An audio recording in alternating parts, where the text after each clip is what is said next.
Video ini cocok untuk kamu yang punya penghasilan tapi lagi turun, mau itu kehilangan pekerjaan, bisnis lagi sepi, atau sedang tutup karena bangkrut tapi pengen hidup tetap nyaman dan tetap bisa punya penghasilan di masa krisis kapanpun. Sehingga setelah menonton video ini, kamu tetap bisa nikmatin hidup di tengah kondisi ekonomi yang nggak baik ya. Bukan cuma sekali, tapi ilmu ini bisa kamu gunain untuk survive berkali-kali. Jadi nih, kalau suatu hari kamu lagi ngalamin krisis, kamu bisa langsung aktifin skill ini untuk menata ulang kehidupan kamu. Dan saya akan share step by step dari pengalaman jatuh bangun saya. Nama saya Riko, saya pernah bisnis 15 tahun dan bangkrut dengan ninggalin hutang 2 miliar. Kekayaan saya hasil 15 tahun bisnis jatuh dari 10 miliar jadi 0, tapi saya bisa bangkit 3 tahun terakhir bisnis suplemen bareng pasangan bernama Cuerpo. Satu wake up call. Jadi orang yang nggak punya wake up call akan terjebak sama realitas palsu dan nggak bisa move on dari masa lalunya. Nah, hal pertama yang saya sadari waktu bangkrut adalah tentang ikhlas. Jadi saya sadar kejayaan masa lalu yang saya kerjakan itu udah nggak ada. Jadi waktu bangun pagi udah nggak ke kantor, nggak dapat penghasilan lagi, tapi saya akui saya ada di titik dimana semua orang tuh pernah ngelewatin itu, namanya titik nol. Setelah lewatin titik nol, biasanya kamu bakal bounce back kalau bisa lewatin dan terbukti. Dan terbukti saya bisa lewatin berkali-kali. Jadi semakin saya sadar, semakin saya nggak menyalahkan siapapun. Saya mikir kalau ini murni salah saya dan memang harus diperbaiki. Tapi faktanya, orang itu kalau ketemu masalah yang menyakitkan, sebenarnya kejadiannya tuh nggak sampai 5 menit. Tapi begitu kejadiannya udah nggak ada ya, mereka tuh bisa ingat bertahun-tahun nempel di hati seumur hidup. Jadi betapa bahayanya jadi orang yang sakit hati. Karena nancep jadi penyakit padahal hidup gak dibawa mati. Jadi misalkan kamu habis ketemu orang, terus orang itu ngatain kamu. Kamu tuh kejadiannya tuh mungkin cuma 1-5 menit. Tapi kamu ingetnya tuh berkali-kali bertahun-tahun. Kamu habis berantem dengan pasangan, terus kamu berpisah. Kamu ingetnya tuh bertahun-tahun padahal kejadiannya cuma 5 menit. Atau bahkan kamu bersama partner bisnis, atau teman kamu, atau kompetitor kamu punya sebuah masalah, kejadiannya tuh cuma 1-5 menit. Tapi yang kamu inget tuh, kamu bisa ceritain ke anak kamu, ke cucu kamu. Kenapa? Karena kamu sakit hati dan itu nggak bisa langsung dilepas kalau kamu nggak belajar untuk bisa ikhlas. Nah, cara saya waktu ngelupain waktu itu dengan ngomong, Tuhan, terima kasih atas kesempatan yang Engkau berikan. Aku sadar bahwa aku telah banyak melakukan kesalahan karena kebodohanku sendiri. Nah, aku tidak lari dari kenyataan atau menyalahkan siapapun. Aku terima ini sebagai bagian dari proses yang harus aku jalani. Meski berat, aku percaya bahwa setiap jatuh, luka, dan kegagalan yang aku alami adalah bagian dari rencanamu. Rencanamu ini untuk membentukku menjadi pribadi yang lebih kuat dan bijaksana. Semoga dari setiap langkah pendewasaan ini, aku bisa belajar, tumbuh, dan menjadi manusia yang lebih bijak. Jadi, saya ulang berkali-kali. Memang satu kali tuh nggak gampang, tapi kalau diulang berkali-kali, lama-lama omongan itu jadi kepercayaan. Nah, lama-lama kepercayaan itu udah jadi belief yang numpuk, yang udah jadi karakter. Jadi, emang belajar ikhlas nggak gampang, harus bisa diulang-ulang dan diresapi. Dari kejadian itu, kurang dari 3 hari, saya udah bisa menerima dan siap untuk mulai melangkah hal baru. Nah, kalau kamu belum beres sama hal ini, kamu akan terus punya tekanan. Dan kamu mungkin akan menganggap ini kan sederhana lah. Tapi rasa cemas dan deg-degan yang kamu alami di dirimu, itu nggak bakal bisa hilang kalau kamu nggak ikhlasin mereka buat pergi. Yang kedua, hitung berapa pengeluaran kamu. Jadi gini, tujuan hitung pengeluaran itu tuh bukan sekedar tahu ya, apakah kamu tuh boros atau enggak. Itu biasa. Tapi tujuan hitung pengeluaran itu untuk bisa kaya dan lewatin krisis lebih lama. Dengan bisa kaya dan lewatin krisis lebih lama, kamu tetap bisa membeli barang impian kamu. Kamu bisa membeli ketenangan batin kamu. Saya kasih contoh. Misalnya ketika omset lagi turun, uangmu tuh tetap bekerja misalnya lewat investasi. Juga kalau misalkan ada kejadian amit-amit ada anggota keluarga kamu yang sakit, butuh dana, mau minjem uang, kamu tuh tahu persis bahwa cadangan dana kamu tuh masih banyak. Jadi kamu tetap santai. Semua bisa diatur kalau kamu persis tahu berapa angka penghasilan dan berapa angka pengeluaran kamu. Kebanyakan orang itu nggak tahu exactly berapa penghasilannya, berapa pengeluarannya. Nah, akibatnya yang harusnya dia bisa jadi miliarder dalam waktu 3 tahun,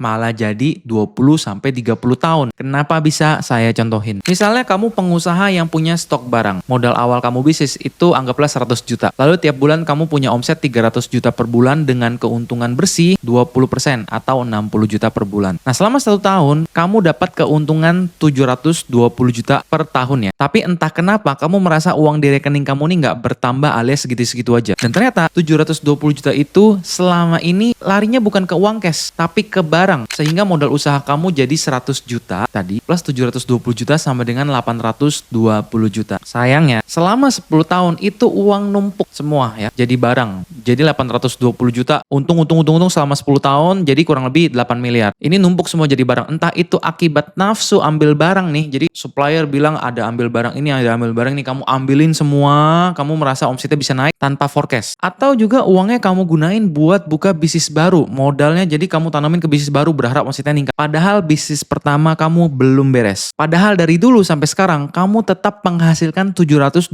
juta per tahun, jadi nggak naik sebenarnya. Jadi selama ini, uangnya numpuk di modal barang, tapi omsetnya nggak berkembang. Kamu pikir dengan nambah barang, omset pasti naik. Ternyata kamu nggak mesti beli sebanyak itu, tapi hanya perlu meminimalisir resiko barang-barang yang udah jadi dead stock. Nah, kalau orang yang ngerti ngitung dan punya 8 miliar, sebenarnya kan uangnya lebih baik dialokasiin ke tempat yang tepat. Misal ya, dari 8 miliar kita bagi dua. 1 miliarnya kamu taruh di stok deh. Nah, 7 miliarnya kamu investasikan. Dan investasinya nggak usah yang tinggi-tinggi deh. Nggak usah kita ngomongin saham Indo, nggak usah ngomongin saham US ya, atau Bitcoin deh. Anggap aja kamu pemula, jadi udah saya pengen yang aman aja, obligasi pemerintah yang pasti-pasti beli di Bank BCA ya. Misalkan namanya ORI atau FR dengan bunga 5%. Artinya dari 7 miliar kali 5% sudah dapat bunga 350 juta per tahun. Sehingga profit kamu tadi 720 juta ditambah 350 juta jadi 1 miliar 50 juta. Naik 50% karena kamu bisa menghitung. Sehingga daripada uangnya numpuk di barang tapi omsetnya nggak naik, kan lebih baik uangnya diinvestasiin. Nah, ini baru ngomongin keuangan di bisnis ya, belum keuangan pribadi. Salah satu masalah keuangan pribadi orang adalah uangnya tuh habis melebihi hitung-hitungan dia. Ya kira-kira aja lah ya, saya bakal habis segini lah, ngapain ngitung? Ya udah deh, coba kita hitung kasar aja. Ya paling habis segini. Masalahnya, dari 10 orang yang ngomong kayak gitu, yang saya temuin, 9 dari 10 orang itu semua salah menghitung pengeluaran. Karena yang dihitung adalah uang yang mereka tuh kira-kira di otak, bukan pengeluaran mereka sesungguhnya yang benar-benar ada di mutasi bank, yang benar-benar ada di kris. Karena orang yang kira-kira itu biasanya malas, ego, dan merasa itu masalah yang super kecil. Bagi saya sebagai pengusaha yang jatuh bangun, bukan anak kemarin sore, mencoba belajar menurunkan ego serta mau mendengarkan orang yang jauh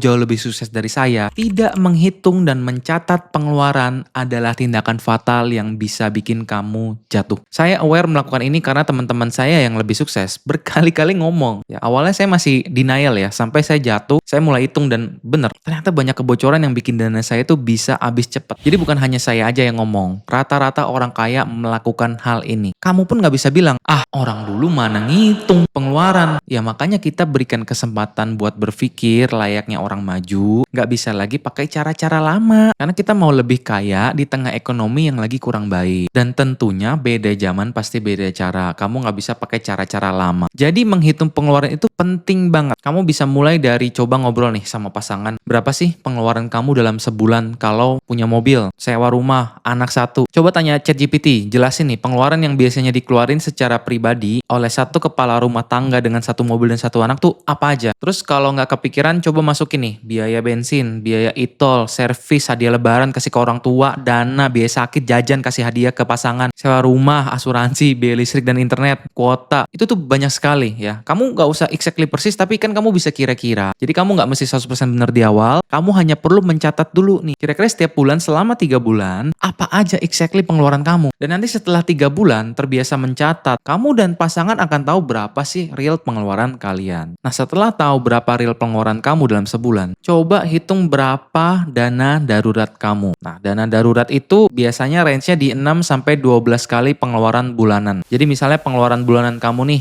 5 juta kali 12 bulan sama dengan 60 juta kan. Berarti kalau amit-amit bisnis kamu sedang jatuh, tapi kamu punya dana darurat 60 juta, maka kamu bisa hidup selama 12 bulan sebelum danamu habis. Sehingga kalau amit-amit 6 bulan penghasilan kamu hanya cukup untuk bayar pengeluaran, kamu masih bisa hidup dan makan. Dan ketika sudah bisa hidup dan makan, kamu akan jauh lebih tenang dan bisa berpikir untuk mencari alternatif atau bisnis berikutnya. Masalahnya, hampir semua pengusaha itu nggak tahu sisa pengeluarannya, hidupnya itu sisa berapa lama lagi. Karena nggak mencatat pengeluaran, nggak ada dana darurat, uang bisnis kecampur sama uang pribadi. Nambah berapa keuntungan tiap bulan juga bingung, nggak tahu. Tahu-tahu tagihan dari supplier datang, nggak bisa bayar gaji karyawan, cicilan, bayar THR nggak bisa. Kamu nggak mesti mulai semua dalam satu waktu. Karena memang ini PR tuh puluhan tahun yang nggak semua orang lakuin. Tapi kabar baiknya, kalau kamu bisa mencatat dari sekarang, kamu cukup gunain waktu 3 bulan. Dan kamu bisa membeli ketenangan itu menuju survive dalam krisis apapun. Yang ketiga, mulai reduce pengeluaran. Setelah kamu dapat angka, baik pribadi atau bisnis, kamu bisa mulai menganalisa apa aja sih pengeluaran yang bisa kamu reduce. Nah, definisi reduce ini bukan stop total ya, tapi dikurangin. Nah, kamu nggak perlu sedih ketika nanti kamu udah tahu nih berapa pengeluaran kamu. Karena semua orang juga biasanya ya, waktu ngeliat pengeluaran shock. Ih, gila, pengeluaran gue ternyata segede ini ya. Gue pikir tuh kira-kira segini, kira-kira tuh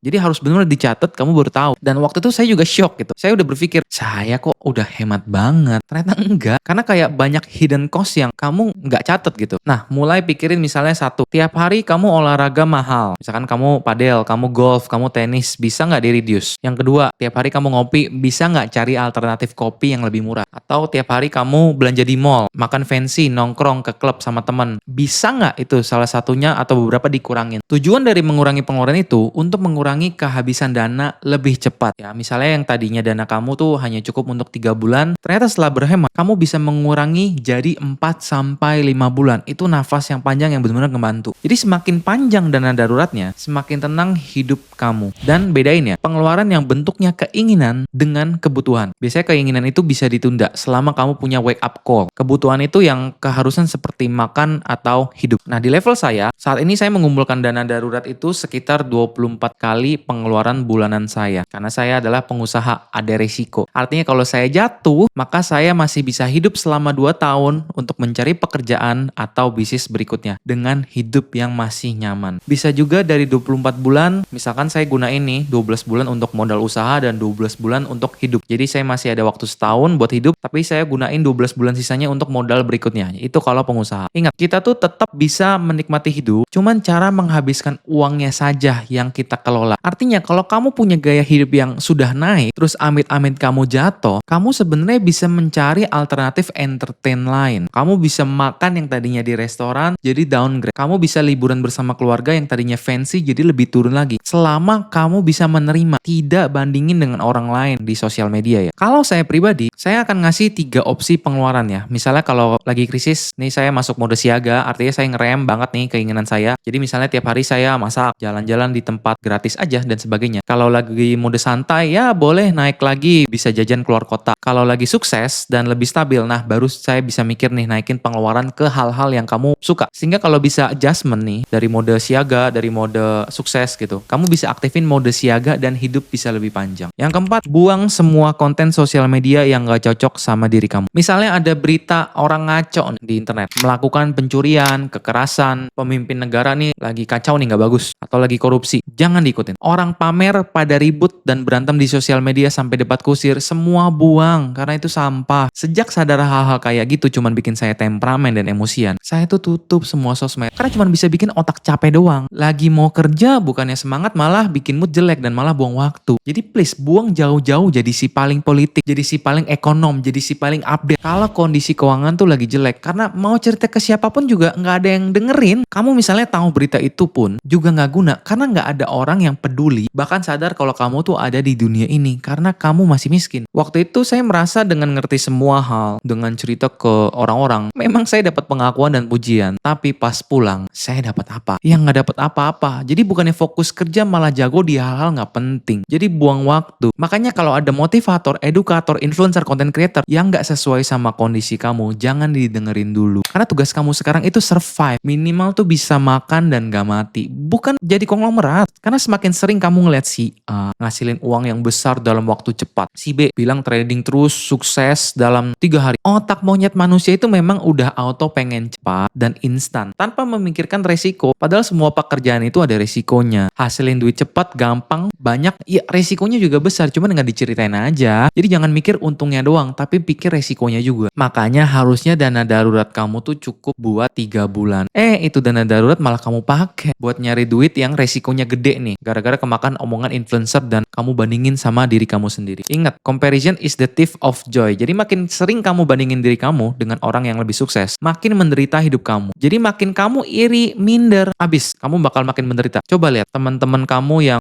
sekarang ada di kampung, di kota kamu, yang nggak terpapar sosial media. Kenapa? Di tengah ekonomi yang lagi lesu, mereka tetap bisa main layangan. Mereka masih bisa ketawa sama keluarga. Kenapa ya? Mereka masih bisa nikmatin hidup. Sedangkan kamu yang sekarang udah punya penghasilan, punya ini, punya itu, hidupnya tuh kayak terasa kurang terus. Susah banget nih, kayak lagi bangkrut gitu. Padahal hidupnya berkecukupan. Jadi rasanya kamu tuh kayak miskin semiskin-miskinnya karena kamu ngebandingin sama orang-orang di sosial media yang kamu nggak pernah ketemu dia. Padahal untuk jadi sukses perlu proses, dan proses ini jarang sekali ditampilkan di sosial media. Saya bisnis 15 tahun bos, jatuh terus bangkit 3 tahun, total 18 tahun kan. Kalau saya terpapar influencer yang 3 bulan langsung tajir, ya kena juga mental. Terus habis kena mental bisa gitu kayak orang-orang di sosmed. Mana bisa? Saya punya istri, punya anak. Kemarin saya baru lahiran, punya orang tua, mertua, punya karyawan. Kalau kemakan omongan influencer yang saya juga nggak tahu itu siapa, bener atau nggak, rekeningnya real atau nggak, habis. Jadi lebih baik saya tuh fokus bandinginnya tuh sama diri saya sendiri dulu. Saya lebih baik nggak sih dari sebelumnya? Dulu ego nih, sekarang bisa humble nggak? Bisnis tumbuh nggak? Udah itu aja. Karena roda tuh berputar. Mau kamu usaha semaksimal apapun, nggak ada yang tahu kapan kamu akan jatuh dan kapan kamu harus belajar atau tetap gemilang. Jadi apapun kondisi kamu, sabar, enjoy aja, pelan tapi pasti. Yang kelima, mulai cari penghasilan untuk bisa kaya secara long term. Pada kesempatan ini, saya bakal bagi cara nyari penghasilan itu dari 3 kondisi penonton yang mungkin berbeda-beda ya backgroundnya. Yang pertama saya sebut kondisi red zone. Nah, red zone ini kondisi di mana hidup kamu tuh hanya untuk beberapa hari ke depan. Maksudnya hidup tuh maksudnya tabungan kamu tuh hanya untuk beberapa hari ke depan buat kamu bisa makan. Biasanya orang-orang di red zone ini punya hutang, tapi penghasilan itu lagi turun. Nah, yang harus kamu lakukan adalah cepat-cepat cari tempat tinggal sama saudara atau keluarga untuk sekedar makan dan hidup. Kalau misalkan kamu harus pulang kampung, silahkan balik. Kalau bisa cari kerja pasti, cari. Kalau harus ngangkat galon, kerja bangunan, bersih-bersih, jadi supir atau tukang suruh, lakuin. Minimal kamu nggak mati, bisa makan dan bisa tetap hidup. Soal hutang, tenang aja, kamu tetap memang harus tanggung jawab, jangan kabur. Tapi kan masih ada kesempatan untuk negosiasi. Bukannya kalau kamu punya hutang nggak bisa bayar, masuk penjara, nggak gitu. Biasanya itu sifatnya itu perdata. Artinya kalau kamu masih bisa bayar, kamu mau tanggung jawab, kamu tetap mau ngabarin, kamu tetap bisa bayar si hutangnya. Jadi cobalah cari informasi tentang belajar negosiasi. Dan saya nggak bisa ceritain panjang lebar di video ini soal topik itu. Tapi intinya begitu. Jadi kalau dimarahin sama penagih hutang nih sampai bentak-bentak, kamu memang harus muka tebal. Jangan sekali-sekali berpikiran untuk